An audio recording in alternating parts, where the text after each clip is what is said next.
ঈদ মোবারক, ঈদ মোবারক, ঈদ মোবারক। সবাইকে জানাই পবিত্র ঈদ উল ফিতরের শুভেচ্ছা। এই প্রথম বাংলাদেশে আমরা ফেসিবাদ মুক্তভাবে একটি নতুন ঈদ উৎসব পালন করতে যাচ্ছি। যেই ঈদ উৎসবের ভিন্নতা হচ্ছে বাংলাদেশের বিভিন্ন প্রান্তের মানুষগুলো স্বাচ্ছন্দ্যে বুক ভাসিয়ে আনন্দ উচ্ছ্বাসিত হয়ে পবিত্র ঈদ উল ফিতর উদযাপন করতে যাচ্ছে। দল মত নির্বিশেষে সকলের ভিতরে এক ধরনের আনন্দ কাজ করছে। বাংলাদেশি দেশ প্রেমে উদ্বুদ্ধ হয়ে মুসলিম জাতির ঐতিহ্যবাহী আজকের এই পবিত্র ঈদ উল ফিতর সম্মিলিতভাবে সবাই মিলে উদযাপন করছে। বাংলাদেশের বেশ কয়েক বছর পর্যন্ত আমরা অশান্তির মধ্যে নিমজ্জিত ছিলাম। বাংলা ভাষাভাষী মানুষরা সবচেয়ে বেশি কষ্টে ছিল দেশে এবং বিদেশে। কারণ বাংলাদেশের উপরে গত 16 বছর পর্যন্ত আমাদেরকে সাংস্কৃতিক আগ্রাসন যেমন করা হয়েছে, ধর্মীয় স্বাধীনতাকেও ক্ষুণ্ণ করে তারপরে আমাদের জনজীবনকে বিপর্যস্ত করা হয়েছে।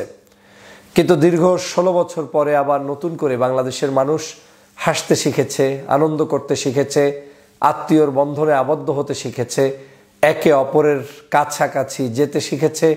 দেশের সকল রাজনৈতিক মতাদর্শের মানুষগুলো একই প্ল্যাটফর্মে মাসভর ইফতার যেমন করেছে, আজ আবার সবাই মিলে ঐক্যবদ্ধভাবে ঈদের সলাতে একত্রিত হবে। এই যে একটি ঐক্যের মিলন মেলায় পরিণত হয়েছে, এই মিলন মেলাতে আমাদের বাংলাদেশের সকল মানুষ একটি গান তুলবে, একটি আওয়াজ তুলবে, সেটা হচ্ছে ঐক্যের আওয়াজ, ঐক্যের আহ্বান। আমরা দেশের জন্য সবাই ঐক্যবদ্ধ, আমরা দেশের মাটির জন্য ঐক্যবদ্ধ, আমরা আমার ধর্মীয় স্বাধীনতাকে রক্ষার জন্য ঐক্যবদ্ধ।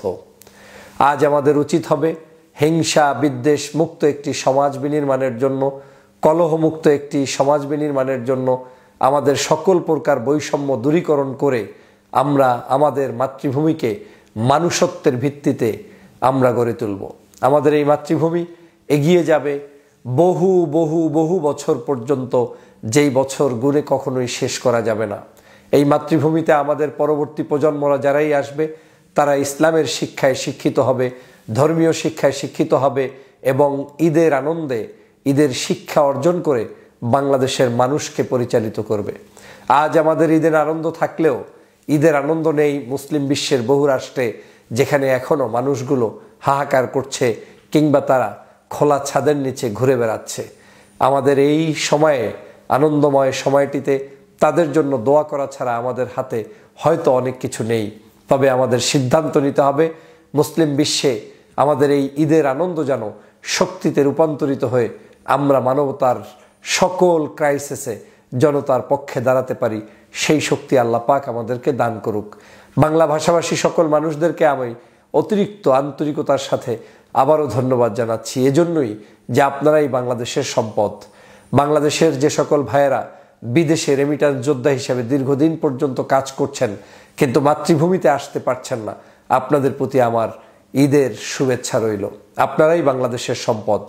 বাংলাদেশের যে সকল ভাইয়েরা প্রশাসনে রয়েছেন, বাংলাদেশের যে সকল ভাইয়েরা বিভিন্ন সেক্টরে কাজ করছেন, প্রাইভেট কিংবা সরকারি, আপনাদের প্রতি আমার শুভেচ্ছা অভিনন্দন।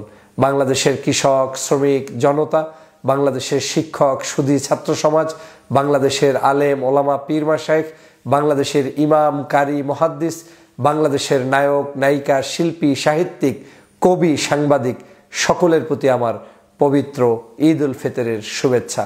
শুভেচ্ছা জানাই বাংলাদেশের সেনাবাহিনী, নৌবাহিনী, বিমান বাহিনী, বাংলাদেশের পুলিশ বাহিনী, বিজিবি, র্যাব সহ বাংলাদেশের বিভিন্ন বাহিনীতে নিযুক্ত হয়ে যারা আমার এই মাতৃভূমিকে দৈনিক পাহারা দিয়ে রাখছেন, আপনাদের প্রতি ঈদের শুভেচ্ছা। আসুন আমাদের এই মাতৃভূমিকে দল মতের ঊর্ধ্বে উঠে জাতি ধর্ম বর্ণ নির্বিশেষে আমরা এগিয়ে নিয়ে যাই।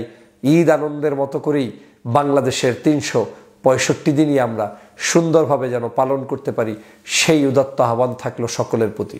সবাই ভালো থাকবেন, সুস্থ থাকবেন। ঈদ মোবারক।